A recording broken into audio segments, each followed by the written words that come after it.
మహాకుంభమేళాలో భక్తుల పుణ్యస్నానాలు కొనసాగుతున్నాయి. భక్తులు పెద్ద ఎత్తున త్రివేణి సంగమంలో పుణ్యస్నానాలకు తరలి వస్తున్నారు.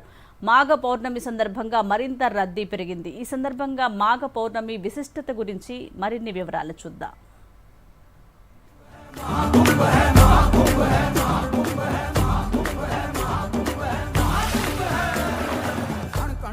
యూపీలోని ప్రయాగ్రాజ్ త్రివేణి సంగమంలో మహాకుంభమేళా వైభవంగా సాగుతోంది. దేశ విదేశాల నుంచి భక్తులు పుణ్యస్నానాలు ఆచరించేందుకు వరుస కట్టారు.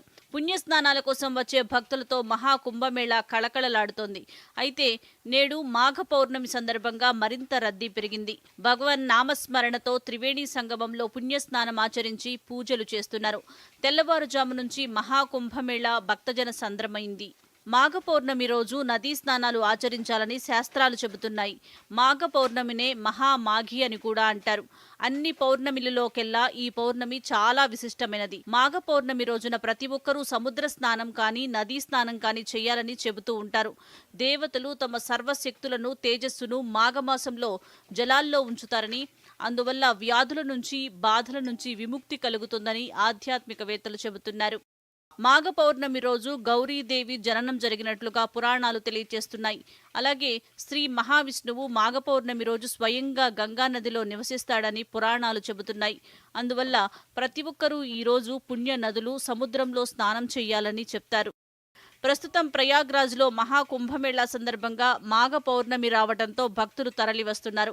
144 ఏళ్లకు ఒకసారి వచ్చే మహాకుంభమేళాతో పాటు మాఘ పౌర్ణమి రావడంతో అరుదైన సమ్మేళనమని ఆధ్యాత్మికవేత్తలు చెబుతున్నారు. ఇప్పటి వరకు 45 కోట్ల మంది భక్తులు పుణ్యస్నానాలు ఆచరించారు. మాఘ పౌర్ణమి సందర్భంగా పలువురు ప్రముఖులు త్రివేణి సంగమంలో పుణ్యస్నానాలు ఆచరించారు. పారిశ్రామికవేత్త రిలయన్స్ సంస్థల అధినేత ముఖేష్ అంబానీ కుటుంబ సమేతంగా నదీ స్నానం చేశారు. బీజేపీ ఎంపీ జగదాంబికా పాల్ సహా తదితరులు పుణ్యస్నానాలు చేశారు. మరోవైపు సౌకర్యాలు, భద్రతను ఎప్పటికప్పుడు పర్యవేక్షిస్తున్నారు. భక్తుల ప్రతి కదలికను పర్యవేక్షించడానికి, తగిన భద్రతను నిర్ధారించడానికి ఏఐ ఆధారిత కెమెరాలు, డ్రోన్లను మోహరించారు. జనవరి 13న ప్రారంభమైన మహాకుంభమేళా ఈ నెల 26 వరకు కొనసాగనుంది.